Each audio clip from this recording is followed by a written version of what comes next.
Hey gang, this is Mike with my real estate dojo, and today I want to talk about what you should do and what you should not do when you're cold calling, okay, for lead generation. All right, guys. Number one, what you should not do is talk a whole lot, okay? You should not be like, okay? All right. And the reason you're cold calling, let's say the expired list or Craigslist or Fizbos, whatever it is, whatever list you're cold calling, a probate, whatever. Your first level is what I call, you're just trying to gather information. And now cold calling, I have two levels, okay? I messed up, I didn't let you know. Level one is you're just gathering information. Level two is negotiation and closing, okay? So at level one, whenever you're cold calling, let's say the Fizbos, all you're trying to do is gather information. And so to gather information, you can't talk a lot. Plus, in cold calling, if you talk a lot, you're not going to get the deal. So that's number one, what you should not do. Number two, when you talk to people, you can't be like very boring. Like your voice can't be like blah, blah, blah, blah. It needs to go like a heartbeat. It needs to go up and down. Some straight, some up and down, some straight. And that person has to feel your energy. Feel you over the phone. Okay? Very, very important. It's not like a doll. It's not like you've been doing this. This is your 30th rejection. You're like, okay, they don't want it. Blah, blah. And it's just like this. Okay, you need to have that energy. Which brings me to point number three. In cold calling, you can get rejected a lot.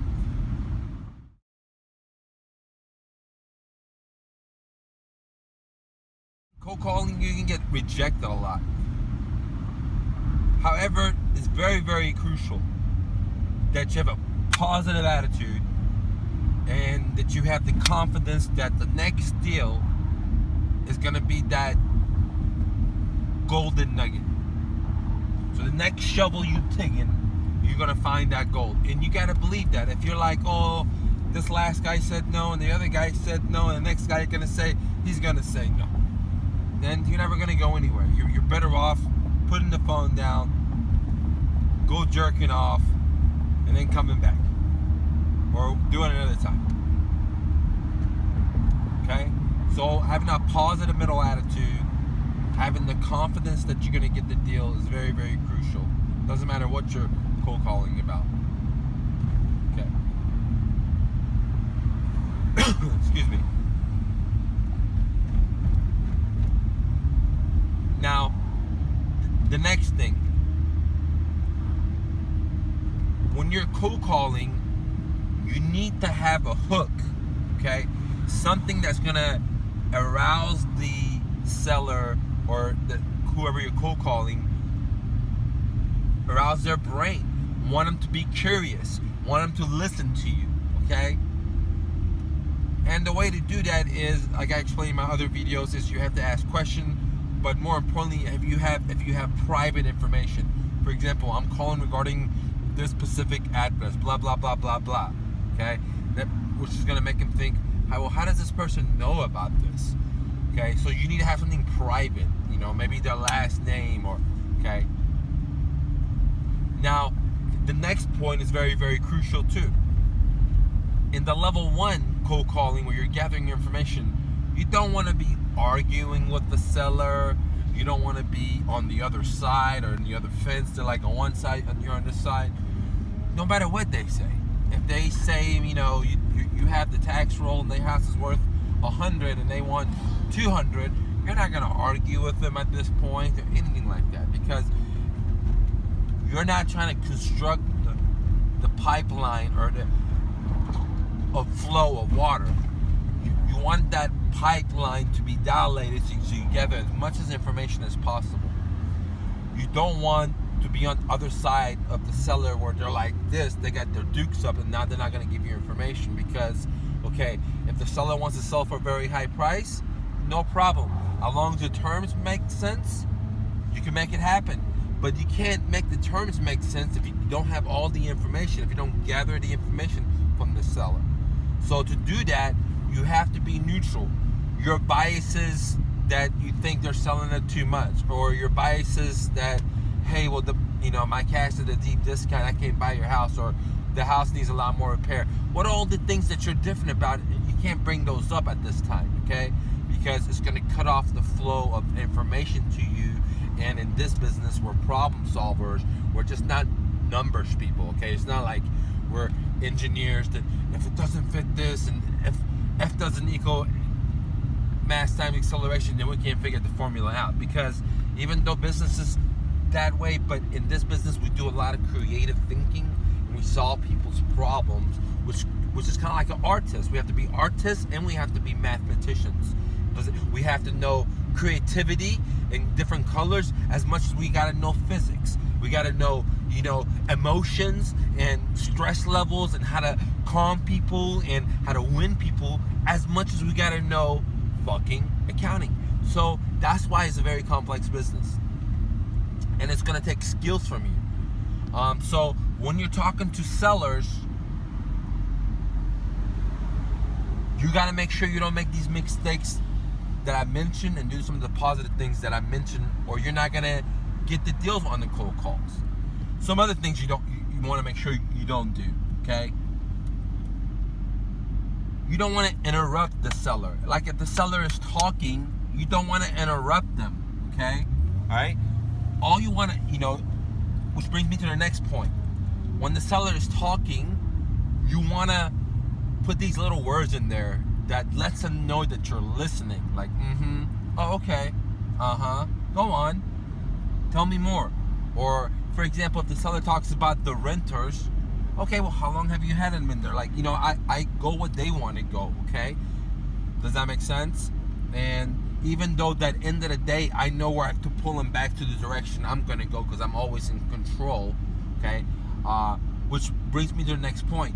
When you're cold calling, you have to be in control. And the way you stay in control is by asking questions, okay? To get them back where you want to go. Or insert phrases to take the conversation on the way you want to go, okay? Because we don't have to go in A, B, C like this in order. We could do circles and come back, okay, to where we want to go. But to maneuver is by asking questions. Now, some other things you don't want to do when you're cold calling is that have poor listening skills. That's really, really bad, okay? For example, the seller says, I have renters in there, and then 3 minutes later you say, well, are you living there? Well, like, no, dumb shit. I just told you, okay? Because poor listening skills and motivated sellers just don't go together, all right? Because they're already under a lot of stress. They want to make sure you care. Want to solve the problem, and how the fuck you gonna solve somebody's problem if you're not listening to them? Okay, man. All right. Now, the next thing you want to do is very, very important. Is that you want to build rapport with the seller. Okay.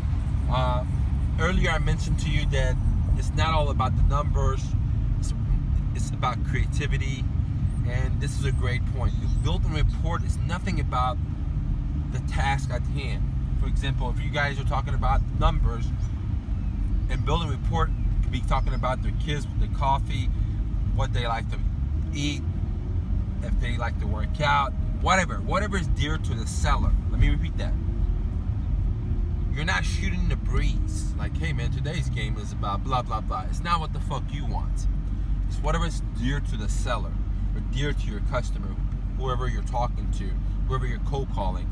Is what they want to hear, what they're talking about. Like if they talk about, hey, my cat just died, then report building comes into play by listening to that person, asking them a question about their cat, how old was it. If you had a cat, if you had a loss in your life, now that's when the report building comes, okay? Now, the next thing is very, very important, which is advanced shit, is that with report building, you have to do one thing that most people don't do, which is connect with them, okay? And the way to connect with somebody, a cold caller or somebody over the phone, is, for example, in a situation where they're talking about their cat had died, if you had that situation happen to you, for example, my dog had died, then I would say, man, I really understand what you're feeling. I had a dog named, Cowboy, blah, blah, blah, blah, he died, and truly relate to them. Or if my seller's talking about, like, yeah, man, I'm lifting the weights, blah, blah, blah, and then I'm going to find something that I have relationship, something that I relate to them, something that I connect with them, that says, look, man, we're exactly the same. And then talk about how I work out, and I've been working out since high school, and blah, blah, blah, blah, okay? So report boarding is one thing. Actually connecting with somebody is totally different. It's more advanced, and I highly recommend it to start doing that. But you can't do number 1 and 2, report building, connecting with them, if you don't fucking listen, okay? You gotta fucking listen, all right? The reason we ask questions is to listen, to probe, to let the information in.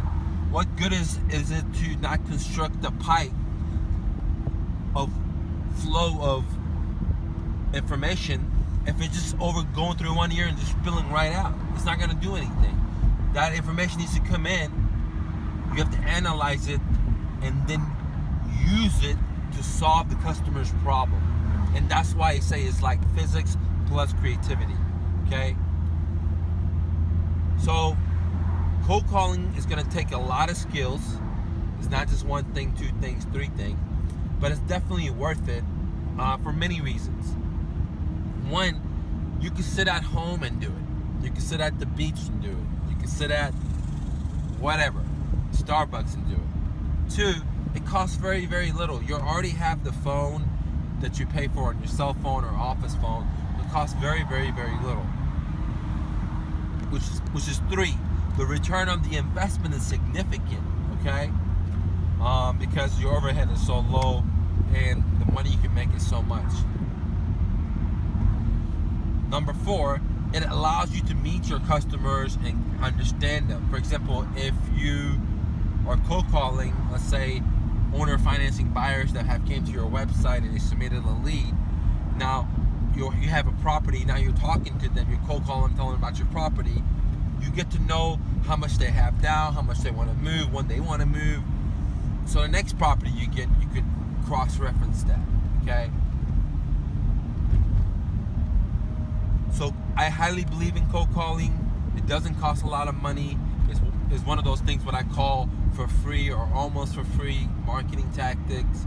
And it's a great thing because besides the money, besides the ROI, besides not having to put a lot of advertising money into it, the other thing it helps you do is it helps you with your sales skills, okay? It helps you with your people skills, which is very, very crucial in negotiation, which is level 2 of cold calling, where you actually now go back and negotiate with the sellers. Now, I know a lot of guys don't want to do cold calling, they don't want to get rejected, whatever your story is. But trust me, if you do this every day, you call 25 people a day, and you do that 5 days a week or 7 days a week, in 3 to 6 months, you're going to get results. Now, that's the bare minimum, guys. I recommend that when you first start out, for the first 2 or 3 months, start calling 100, 200, 300 people a day, all fucking day, assuming that you're a full-timer. That way, in the first 2 or 3 months, you improve your sales skills, people skills, your ability to determine non-motivated sellers from motivated sellers, because you can see the kind of shit people say that fit into different categories that eventually are gonna be like deadbeats instead of real deal motivated buyers or sellers. So make sure if you're not cold calling, you add that to your fucking arsenal of marketing and get to it.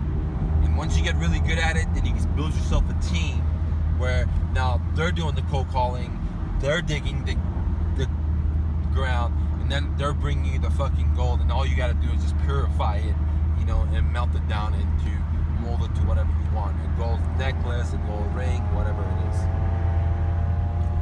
All right, guys, if you like these videos, please like, Please subscribe to my YouTube channel. Please tell your friends and family about me. And go out there and hustle and bustle. Don't take no for an answer.